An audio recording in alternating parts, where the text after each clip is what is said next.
Yo, as always, like, share, subscribe. Now let's just get into it.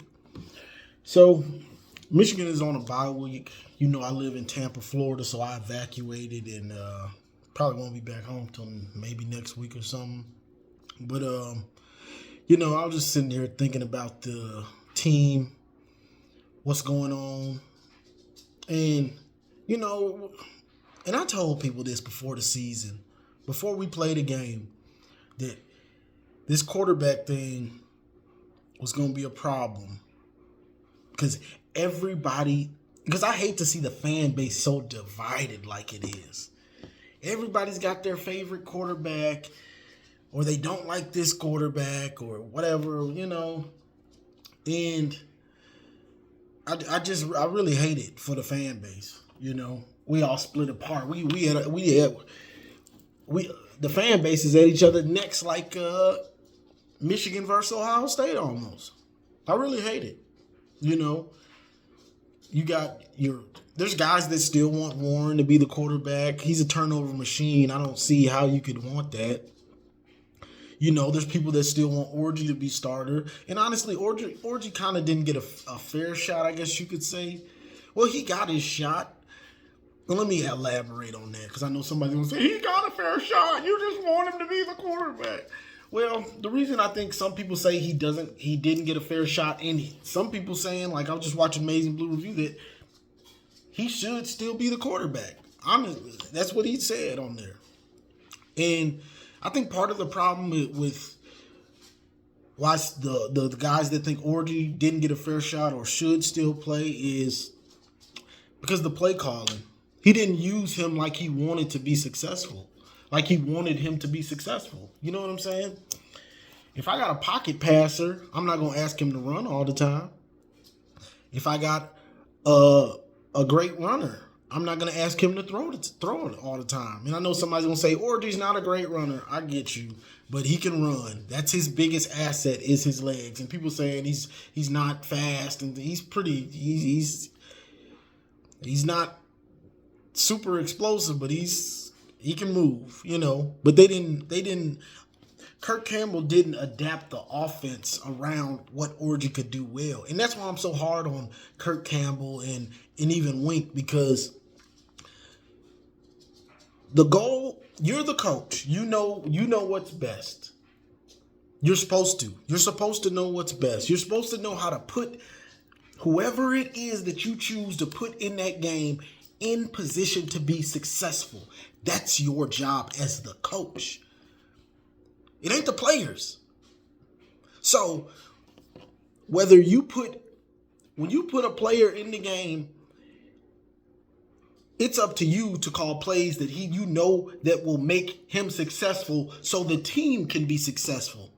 Not call plays I'm just going to call this because I want to call it. And then when it doesn't go right, you're looking stupid. Same with on defense, calling plays, knowing they can't execute the plays right, and then you're looking over there like you don't know what's going on. Well, they can't execute the plays. Why are you calling them? Yeah, I'm going to get to the defense in a minute, but this is right now the offense. So that's the thing about Orji. The biggest problem with me with Orji and why I would say he didn't really get a fair shot, because Kirk Campbell didn't call those games like he knew what Orji really brought to the table. He looked like he called the game. I'm going to call the same game for every quarterback. And you can't do that. That's bad coaching. That's bad play calling. It just don't make sense. So that's it with that. Now Jack Tuttle is the starter. And Jack Tuttle showed some good things. And he showed a little promise. But the thing is, Warren and Tuttle are better passers than Orji. We know that. But here's the thing. Your better passers only giving you like 90 yards. Tuttle giving you 90 yards. Warren would give you about 100. He got 200 against Texas in garbage time. I don't count that. He had about 70 yards going into the fourth. He had about 100 yards. You know what I'm saying? So that's just a problem in general. That just shows me you don't know how to scheme plays. You know, you don't really know what you're doing. Whether that's you don't know how to see exactly what you have. Like, what is it, game 6 now? We about to go into game 7 against Illinois. All this time, and we're on our third quarterback, and you still don't know how to consistently move the ball to help your defense. You still don't really know. You know what I'm saying? You don't know a scheme. There's nothing that we can really put our hat on. The run game, I guess, but then you flipping in the backs like you don't know what you're doing. You know what I'm saying? So that's the thing right there. You know, there's still no bread and butter that you can really count on. You know, in the run game, somewhat, but then when it gets stopped, or if it gets in the third quarter, you know, the second half adjustments are non-existent. So when they play these teams and try to, you know, win it in the second half, or, you know, finish the game off that you had a lead, the play calling it's vanilla. It's like you don't know what you're doing. You know, you just try to run it up the middle. You don't try a toss. You don't try sweeps. You don't try stretch plays. You know, you don't try trickeration anymore. You don't try eye candy. It's just so basic. You know, so seeing what we have at this point, you should understand that I have to do all the little things to make this offense, to give this offense a chance. You know, and he's just not doing it. You know, so there's no excuse. You can blame the players somewhat, but I blame the people that teach the players. You get what I'm saying? That's who I blame, the guys that teach the players. So, you know, coming out of this bye week, I want to see the team look crisp on offense and defense. If they don't, I'm sitting here like, what are y'all doing? Y'all don't know what you're doing. Because that's what I think right now. And just keep it up. Keep it up. Y'all gonna be the ones getting fired and looking stupid. Michigan just won a national championship, and then now y'all look like this. And I know some people want to blame, well, we lost a lot of players and this and that. I understand that. But a well-coached team can be well-coached. It don't matter if they freshmen, it don't matter if they sophomores, it don't matter if they juniors or seniors. A well-coached team can be well-coached. Now, you can see them make some mistakes, but our guys are upperclassmen. We have a lot of upperclassmen making a lot of mistakes. So that just shows you that they're not well coached. You're doing too much. You might have to simplify it. That's really talking to Wink on that end. You know, Wink, you're trying to do too much. You should be vanilla. And like I said before, Kirk Campbell needs to be creative. And he's not. Wink needs to be more vanilla, and he's not. You know, so on defense, we should be vanilla because we can be. You know, if you need to blitz a lot because you can't get a pass rush, that makes sense. But when you're blitzing, when you're getting pressure and getting sacks rushing 4, tell me, how does that make sense? It doesn't. And, you know, I know people try to say he doesn't compare to Don Brown. Yeah, he does. Yeah, he does. Don Brown built up. Let me remind people, because I can masterclass you on Don Brown. Don Brown built up great numbers off of mediocre and bad teams. That's how he would leave starters in to late in the 4th to make sure they got a shutout or that they only scored 7 or something like that. You know, when you play the cupcakes and the teams you know you're going to destroy. That's what he would do. Then when he would play and then you have to understand this also. We weren't playing that tough of a schedule back then, and the Big Ten wasn't that great. So you would have your years where Penn State wasn't good. So we might beat them or destroy them. Then you'd have your year where Wisconsin wasn't that good, so you'd beat them and destroy them. And then it's just, so really you just got Ohio State. You just got Ohio State and maybe the Notre Dame game. But on years where those teams were good, we were getting blasted.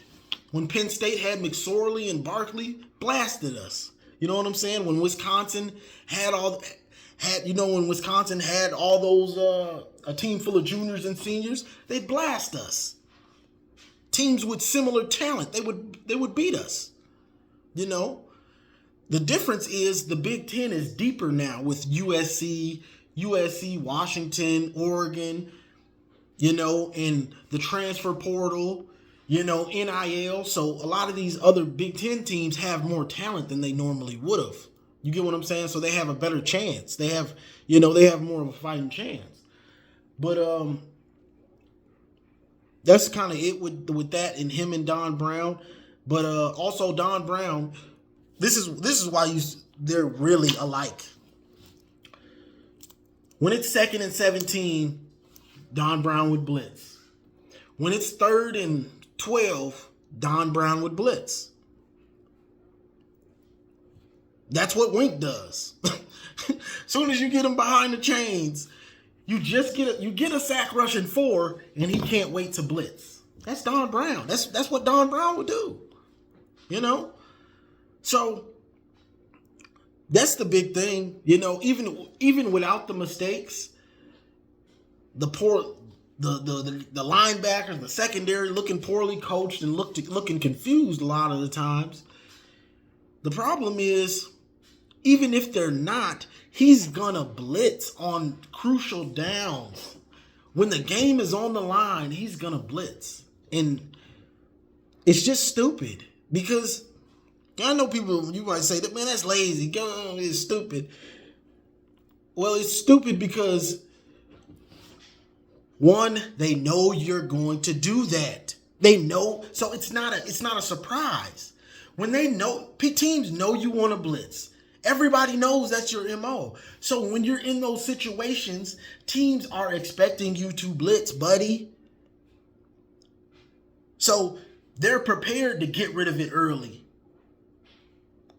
That's just in their game plan now. We have to get rid of it early because he's going to blitz half the time.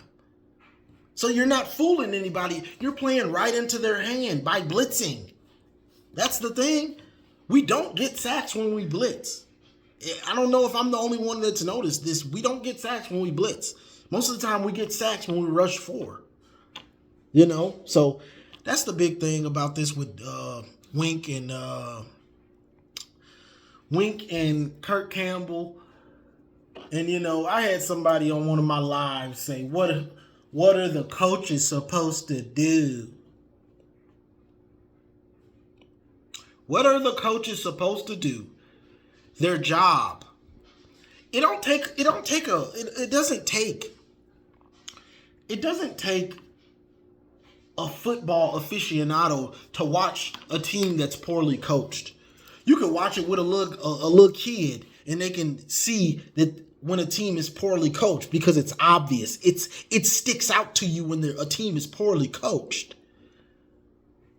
So when people come on here and say, like, what are they supposed to do? Figure out what you have to do. And obviously, they're poorly coached. The linebackers, the secondary. Right now, some of the offensive line, some of them dudes just ain't it, But the job of a coach is to figure out, okay, this is what I got. It's week 7 now. Bye week. This is what I got on offense. What do I have to do to make this offense somewhat successful? To make this offense not one-dimensional so I can help out the defense who plays well in spots. That's the job of the offensive coordinator and the guys on offense. To figure out what I have and how to make the most out of it. Not to say, well, this is what I got. They're going to run my scheme and this is what we're going to do. No, that's lazy coaching. That's bad coaching. So when they're not doing that, that's when I'm on their head. You scratching your head. What can the coaches do? Their job. They're paid to make these guys successful. You have pieces, but you don't do the most basic things to create confusion for the offense. Wink, he just does too much. He does too much. And this isn't just a Wink problem, especially on defense. Brian Jean-Mary, the linebacker coach, he's boo-boo. The linebackers look poorly coached. Lamar Morgan, safeties and DB coach, he looks boo-boo. You know, so all these position coaches, that's on them also, you know. But if a team looks poorly coached, yeah, you can blame the players here and there, but the players ain't teaching themselves technique. That's what the coaches are there for, to teach them technique, to teach them the scheme, and to also adapt the scheme to the current players. Not force the players to adapt to your scheme. No, you adapt your scheme to the players. That's what good and great coaches do. Bad coaches say, try to force the players to adapt to his scheme. That's why they fail. That's why they're bad coaches. You know? So, that's kind of what it is right now. Hopefully, the guys are ironing out kinks during this break. You know, but I don't have much faith in these coaches. No, I do not. I ain't got much faith in them. I wish I did. And I know some people saying, now this is the thing right here. I know some people are saying, what's his name? We're not going to get rid of some of these guys and give them to the end of the year. Why? I don't see why. I mean, you can give him to the end of the year, but not to keep his job. I'd get rid of these dudes now. As soon as the season is over, I'd get rid of Kirk Campbell, or I'd either get rid of Kirk Campbell or demote him and get rid of Wink. As soon as the season is over, I'd get rid of him. You know, you don't have time to waste. You already done wasted 3 first-rounders on defense messing with Wink. 3 first-rounders, you know. And in turn, you waste the bright spot on offense, Loveland, you know. And, you know, I also, one thing and this isn't really just well, let me finish this. But, you know, all those assistant coaches, now Lamar Morgan and Brian Jean-Mary, those guys probably need to go, but they're good recruiters, you know, which is a problem. Like, okay, you can recruit, but you just gonna ruin the dudes when they get here, I guess, pretty much. I guess. I mean, hey, hopefully. But this is the thing I hate. You know, one thing that I really hate, even with when guys transfer to Michigan, I always want them to be successful. I know some people just look at these dudes like it's a video game, but when guys transfer in and the season is going bad, I hate it for these kids, you know? I do. That's just me. I hate it for them, you know, because they got the opportunity to go on to have a great life, you know, make millions and all this stuff, you know, and they putting their body on the line, and you trust to go somewhere and the coaching is bad and the season goes horribly. I hate it for them dudes, bro. I really do. Like, I hate it. Like, you know, when Josh Wallace and them boys and Hen and Henderson and those guys came in and we were doing rolling, I was like, yes, I love that for players to come and not only are they learning and getting better, but they having success. You know what I'm saying? Because I think about kind of like a player. Like, you come there and then it's horrible. It's like, bro, I done made a mistake. You second guessing your life and what you done, what you done chose to do. So, I always want a transfer dude to come in and it be good and, get better and then go on to the league and make some money for yourself. I hate to see this bad coaching, bro, because it just sets you back. This was already a team that all the faith was, we'll be in every game because of the defense. The defense is our hope. That's what we got. We packing a defense, and without it, it's trouble. We knew the offense was going to be trouble or struggling, but to see the defense look lost, it's just sad. I can sit on here and talk for an hour about Wink disappointing me and, not being smart enough to not change things and thinking he's the smartest. Bro, and I'm going to say this and I'm going to get off of here. You're not the smartest. You see, and that's a problem, the stubbornness. Because for whatever reason, you think you made this scheme and you're the smartest guy in the room, and you're coming from the pros. But the master was Jesse Minter. He proved it last year. And the year before, 2022, he got started with it and was really good. 2023, he mastered it. Number one defense in almost every stat, every category almost. And had quarterbacks confused and bewildered. They didn't know what they were looking at half of the time. And you had the arrogance to act like I'm going to change a bunch of stuff from the number one defense instead of picking the master's mind. He the master. He the OG. So I don't want to hear no more about Wink is the OG. The OG is in LA or San Diego or wherever the hell the Chargers are right now. That's where the master is. Jesse Minter is the OG, the master of it. Not you, Wink.